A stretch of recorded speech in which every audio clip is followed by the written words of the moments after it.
Hi, everybody. Happy Tuesday, and welcome to How to Secure the Right Talent for Your Team, the first of many webinars partnered by Top Quality Recruitment and, of course, Stand Up and Speak. I am your host, Lori-Ann Jakel, and today all of you are my lunch dates. I am so excited. Over the next 45 minutes or so, I will be sharing my thoughts, my findings, learnings over the past 20 years of how to secure the right talent for your team. I do hope that you find some value in today's presentation. So please grab a coffee, nibble on your lunch, or sit back and relax. Everybody's name today is going to go into a draw for some great prizes, and we will be reaching out to those winners at the end of the day today. So, before I get started, I'm going to hide my view so that you can focus in on the slides at hand. And again, please feel free to take any notes as you wish. Let's take a look at our agenda. How to secure the right talent. I want to focus on the word right because right doesn't necessarily have to mean perfect. I don't believe there is a perfect candidate, but I do believe there is a right candidate for every role you are hiring for. Lots of information will be covered today. And if you would like a copy of this presentation for future use, just let us know. We will be happy to oblige. Today, I will be focusing on four specific topics, starting with creating an awesome job description. Yes, they do exist. Asking the right questions, the quality of questions over the quantity of questions, looking closely at your hiring process to ensure that it will help you secure the top talent, and of course, tailoring a competitive and compelling compensation package. Wow, that's a lot of C's: compensation, compelling, and competitive. But all of them are needed to secure the right talent for your company. For those of you who do not know me, my name is Lori-Ann, or I also go by LA, and I have been an interview and public speaking coach for over 20 years and accidentally fell into the world of recruitment.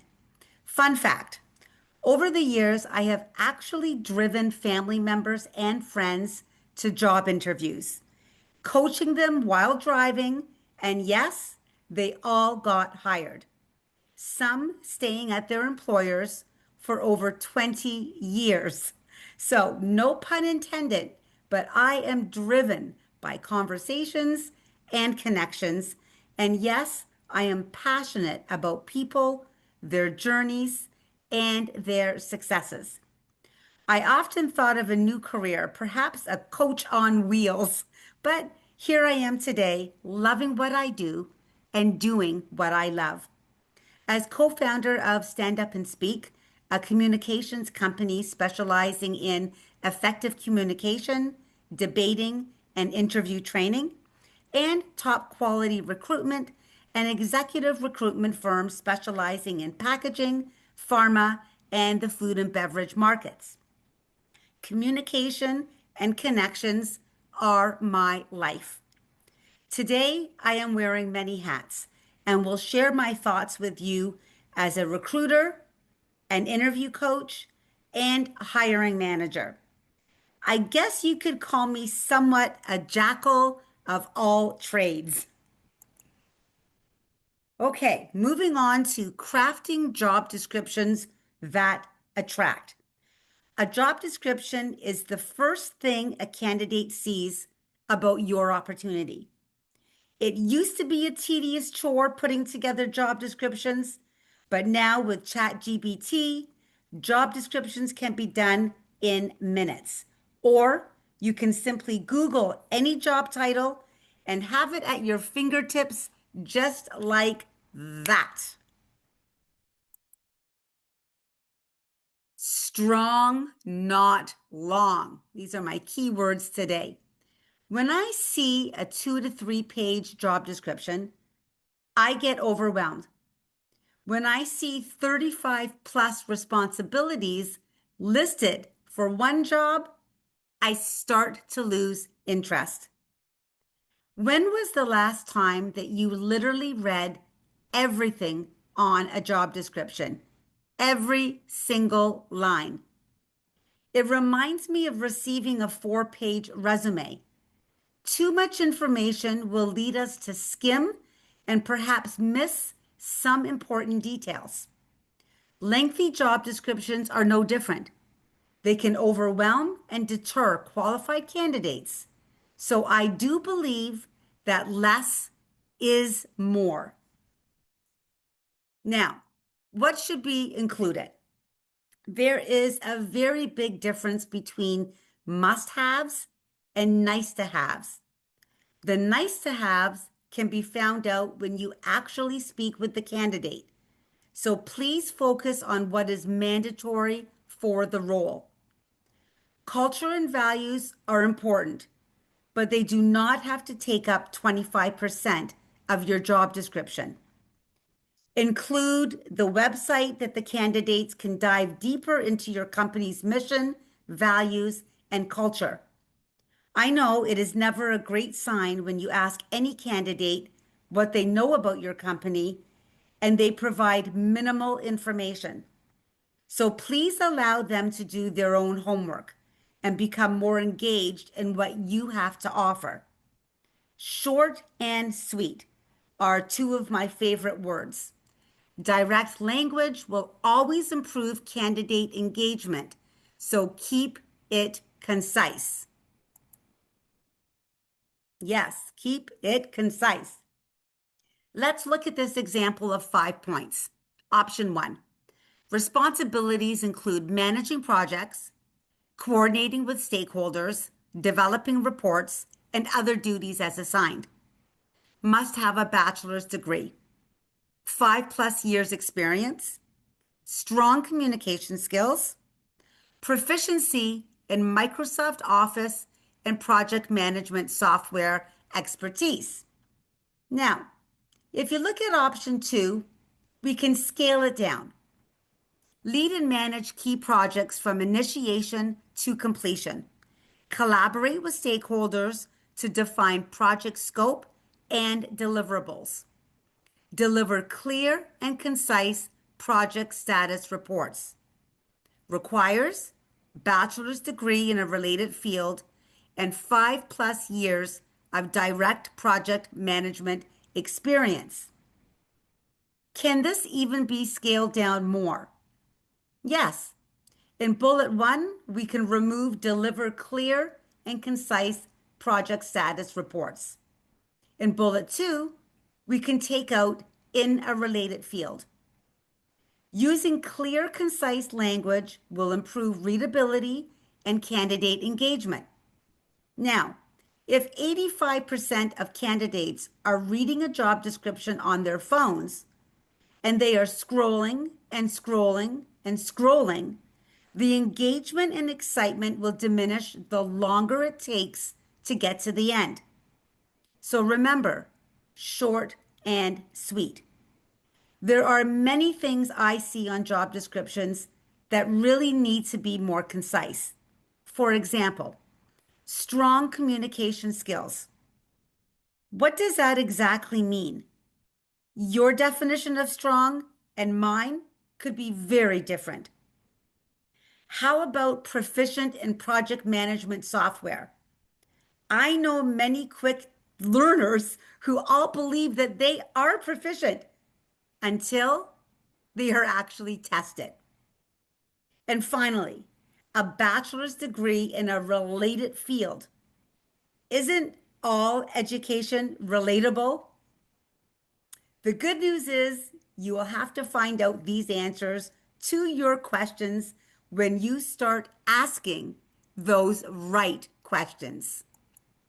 I have done thousands of interviews and have found that a successful interview involves asking the right questions for the actual role, not just a list of canned questions that you can ask every candidate. You must ask the right questions. So, what does this entail? An interview is getting to know the candidate better and matching them to the words on their resume. It should be more conversational where each question leads into the next. Do not put the candidate on the hot seat and just throw a bunch of questions at them. Be respectful of how many questions you are asking in the allotted time that you have planned for the interview. For example, if you have 30 minutes for the interview, you're not going to ask 20 questions. It's your job to make the candidate feel comfortable and engaged in the conversation. Remember, interviews should be enjoyable for both the interviewer and the interviewee. Prepare your questions beforehand and tweak them to match the position you are hiring for. A mix of competency, behavioral, and situational questions should give you a pretty good picture of what the candidate is capable of and the value they may add to your company. I always like to ask the hiring manager, what 3 questions would you like to know before you grant an interview? This will make your life easier when you are shortlisting candidates. For example, if you are looking for a quality manager who is an expert with SQF audits, you have a candidate's resume stating that they are experienced with SQF audits. You feel confident that you could have a good match until you ask the right question. So, how many SQF audits have you led? If the answer is 1 or 2, and you learn that they were just part of the auditing team, then you may not want to invest the time in moving forward with that candidate, especially since you know the hiring manager is looking for an expert. Another example, if you are looking for, let's say, a seasoned packaging business development manager, and the resume states solid experience in sales and business development, 5 million in sales. Now, you may be confident again that this could be the candidate until you ask the right question. So, what % of your sales were from your own business development efforts? Based on the answer, you will know whether they are the right person to move forward to the hiring manager. If not, the search continues. The right set of questions will help you shorten your list of viable candidates.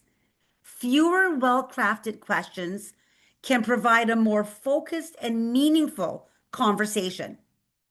Now, listening attentively and asking for examples or clarification will also help you come up with additional follow-up questions. Please do not make the mistake of excluding the hiring manager in the preliminary questions that are being asked in the initial interview. The right questions will get you to the offer line quicker. Okay, the STAR method. I am sure you all know what the STAR method is, and it's not a bad idea to recommend the STAR approach to your hiring managers using real life situations at your facility. So, describe a relevant situation for this role. Explain the challenges. What action plan would you take? And how would you evaluate the results? So, referring to real life situations and challenges will provide you with valuable insight into how the candidate will respond to your real situations at hand. You must listen attentively to the responses. Is the candidate's communication direct? Is it fluid? Does it make sense? These verbal answers will tell you more than any resume ever will. Now, besides the spoken words, does the candidate exude confidence? Do they establish trust when answering questions? Can you see them leading your team or managing the day-to-day issues at your plant? Situations, tasks, actions, and results can speak volumes if you listen closely to the answers from the candidate. Okay, streamlining your hiring process, improving your time to hire. Excellent candidates do not last long in today's market, and employers must recognize that when planning the interview process. How many talented candidates have you lost because you didn't move fast enough or your competitor signed them quicker? It happens. So we must improve our time to hire. Okay, the hiring process. I always like to work backwards. When do I need this candidate to start? In a perfect world, it could be 4 to 5 weeks, but sometimes chaos sets in and the role will need to be filled immediately, like yesterday. So we will have to fast track the process. If I need to hire in August, then I should be scheduling in-person interviews mid-July. The telephone or video interviews could be scheduled in mid-July. Screening candidates and coming up with a short list and getting up and setting up interviews would be completed in late June. Of course, advertising your job description could be early to mid-June. Do not forget to build in the following into your timeline for hiring. Travel arrangements if candidates need to be scheduled for on-site interviews. Reference checks, background checks, and drug screens. Also take into account how much notice your chosen candidate needs to give their current employer, and if relocation is required, what does that timeline look like? One of the biggest mistakes hiring managers make is rushing the hiring process.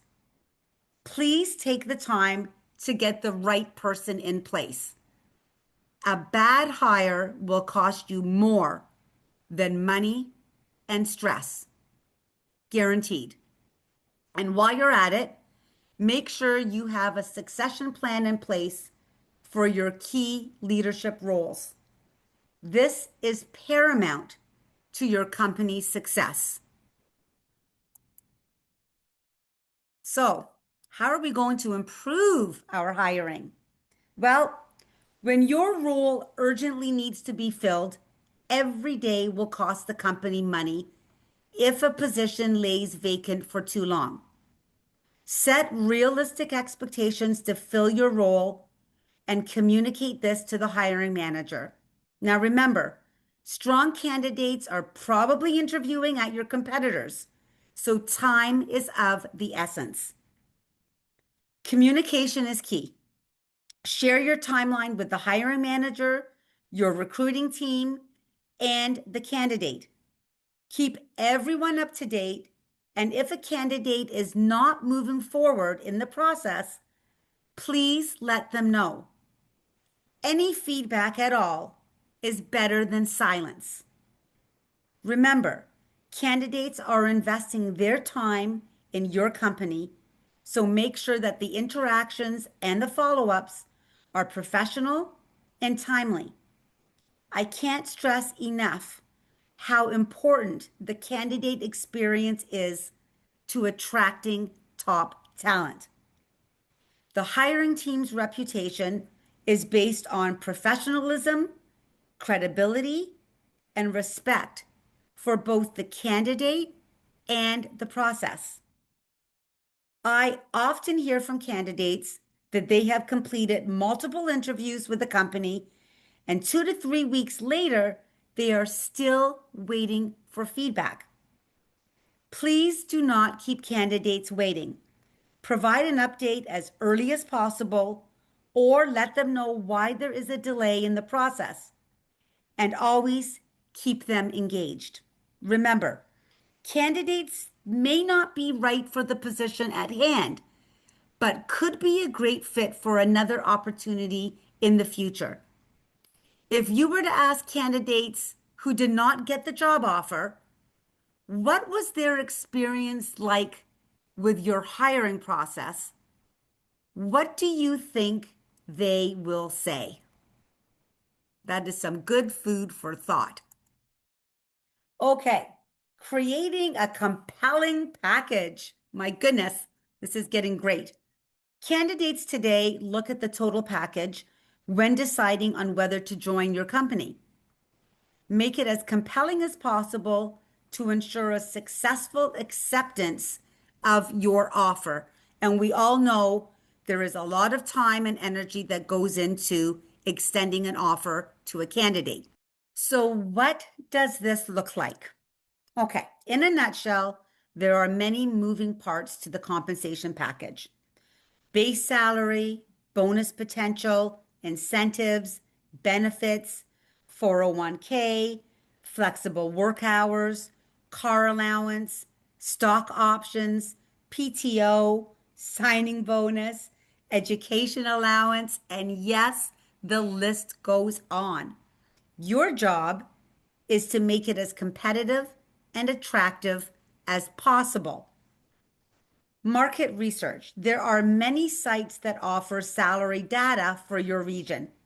Research the job title to come up with the average base and bonus package for your area. If you don't have one that you're using right now, Top Quality Recruitment has spent thousands of hours creating our very own salary guide. You can find it on our website, or you can send me an email and I will send you your own copy. It is a great tool to have. Researching industry benchmarks will ensure that your offer is competitive. I always like to put myself in the candidate's shoes. Would I move my family to another state, give up 5 years of seniority at my company to make 5,000 more on my base salary? Probably not. Now, are there any other factors that could weigh in on this decision? Yes, of course. So we must understand each candidate's desire for the role and what is important to them. Work-life balance is very important to many candidates. Future growth, promotions are also important, along with the company culture. I always like to ask the question, what will future employees get excited about when they join your company? That's a good question to ask. Yes, challenging and meaningful work will go a long way, but so will the total package. Tailor the offer letter to the candidate, understanding what the most important factors are to them, and leave a little room for negotiations if need be. Now, I always recommend giving a candidate a verbal offer first. And once they agree on the base, bonus, PTO, and start date, then I put the offer in print. This way, there is not a lot of back and forth in the negotiating process. Like anything in life, too much going back and forth can sour the offer and or the relationship. Oh, my favorite part of the presentation, recruitment partners. There are thousands of recruiters out there, and yes, you can be picky. Find a recruitment partner that is experienced in your market and who understands your role and requirements. Make sure you have all the information readily available to share with them. And remember, your recruiter is an extension to your HR team. They are usually the first person that is pitching your role to a candidate and the last person making sure that that candidate is ready to start on Monday morning. So, the more you share about the company and the position, the stronger your partnership will be. Now, of course, you will want to ask them some questions. So, here are a few that will help you. What is your specialization? Have you filled a similar role in our industry? How do you find the right candidates for us? What is the timeline in seeing resumes? How do you ensure the candidate is right for the role and the company culture? How long will the hiring process take? It's a very good question to ask. Okay, from start to finish. Will you provide weekly updates? And lastly, what are your fees, guarantees, payment terms? Do you do reference checks, background checks? Just last week, a potential client asked why they should choose me as their recruitment partner. And I told them the truth. There are a lot of amazing recruiters out there. In fact, there are over 24,000 recruitment firms and agencies in North America. So choose the one that you feel most comfortable working with and who can deliver the results you are looking for. You know, recruitment is all about relationships and results. And if you can have a little fun along the way, then that just makes life that more enjoyable. Now, clients are not the only ones that are asking questions, okay? Working with thousands of candidates over the years, I have found that candidates are also asking some really good questions on our initial calls, besides asking about the salary, the bonus, benefits, etc. So here are a few questions that they like to ask. Why is the role open? How long has the role been open? Okay. Is this a hybrid role? Usually that gets asked for some of the management positions. And thirdly, how long is the interview process? When do they want to hire this person? Okay, so please make sure that all these answers are shared with your recruiter, as this will help them in the interview process. Now, not everyone will use a recruiter. I get it, but we can sure make your life easier. Sifting through resumes, setting up calls and interviews is a lengthy and tedious process. Recruiting firms access a wider network of passive candidates, have larger teams to handle niche roles, and of course, do high volume hiring. They also have the industry experience and sourcing strategies to fill your important role in a short period of time. Now, I do have some clients that think recruitment is just too expensive or perhaps not in their budget. And I fully understand that. As an employer, we need to keep our costs down. And sometimes recruitment could be a risk. My advice for you is to advertise on job boards and LinkedIn, network locally, offer referral bonuses to your employees for referring that right candidate to you, partner with local colleges or universities, and continue to build up your own database. Now, if the role you are looking to fill stays vacant and is costing your company productivity, then maybe, just maybe, you may want to source out a recruitment partner. Are you still with me? We're almost finished. Okay, to summarize, so you won't forget our time together, I would like you to remember my name. Yes, I know LA is easy, but my last name being Jakel. The J stands for job description. Make sure it is strong and avoid it being long. The A for the art of targeted interviewing. Make sure that you are asking the right questions. Okay, remember quality over quantity. The K stands for keep your hiring process on time. Stick to the schedule and the process. The E for exceptional compensation packages. Make them attractive and competitive. And finally, the L. Leave the search to an expert. Now, that expert can be you, can be somebody else on your team, or it could be an outside recruitment partner. As a jackal of all trades, I have seen an awful lot over the years, and I really should write a book. But if you learned at least one thing today, then that is a win in my book. Now, I have received 7 questions over the past week, and I will do my very best to answer them for you. If you have any additional questions regarding recruitment, interviewing, or communication training, you can email me at la@topqualityrecruitment.com. If there are any other topics that you would like to see covered perhaps in our next webinar, please drop me a line as well, as I would love to do this again. So let's go on to some of these questions. Questions number 1. Do you need to put the salary in a job description? Okay, I love this question. If it's hourly, I would say yes. But if it's a salary, no.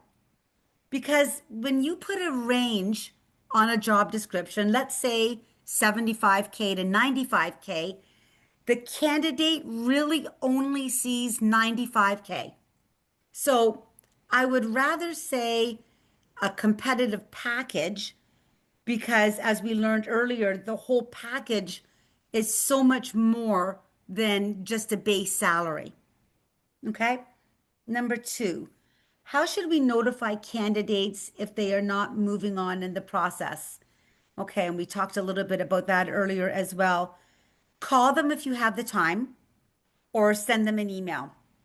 If you are going the email approach, please personalize the email so it does not come across as just a generic email that goes out to every candidate. Make them still feel like they're valued. Next, how long do you think the first telephone interview should be? Oh my goodness. Okay. I like the 30-minute mark. I think that's enough time to figure out if the candidate will move forward to the next step. But I have also learned in the last year or so from a few of my clients who have mastered the first interview in 20 minutes. How do they do it? By simply asking the right questions. Okay, so I will leave that time up to you, but 30 minutes to me seems to be a good range. Okay, when should you talk compensation with a candidate? Easy answer. The first initial conversation. Asking the simple question, what are you looking for in your next career opportunity, will give you a very good idea if they fit into your budget for the role. Again, please listen, because again, it's just not the base salary and bonus. You want to know what really makes them tick. What are they looking for? What is really important to that specific candidate? Okay, how many recruitment firms do you recommend using at the same time? Oh, I've never had that question before. Okay, so I'm going to say 1 or 2 should be enough. But remember that the more recruiting firms that you have working for you is a greater chance that you will have it receiving multiple candidates, the same candidates, okay? So depending on what your time is for sifting through resumes and looking at notes, I would say I'll leave that up to you, 1 or 2 recruitment firms. Again, it also would depend on the specialization of the role, because some recruiters may only just specializing in, let's say, accounting and finance. So I'll leave that decision up to you, but 1 to 2, I think, should do it. Next one. Our salaries are on the low side. How can we attract strong talent? Okay, so we did cover that as well. Remember the whole package. I can't stress this enough. If PTO is more important to the candidate and fully paid benefits and flexible working hours, then those three areas will far outweigh a base and a bonus. Okay, so again, make sure that you are looking at that specific candidate on a case by case scenario. Okay, every candidate is unique in their own ways. Finally, question 7. Are there any red flags you see when looking at resumes? Oh my goodness. Okay, so this question alone could be a 45-minute webinar. I kid you not. I am extremely picky when it comes to resumes, but let me tell you a few things that jump out at me. Okay, job hoppers. Job hoppers with no valid reasons for leaving companies. Okay. And I know, I understand companies may close down, layoffs will happen. There are a lot of valid reasons out there for short tenures. I get it. But if the trend going through the years on the resume, 1 year, less than a year and a half, and you just keep seeing that pattern, then that is a flag to me.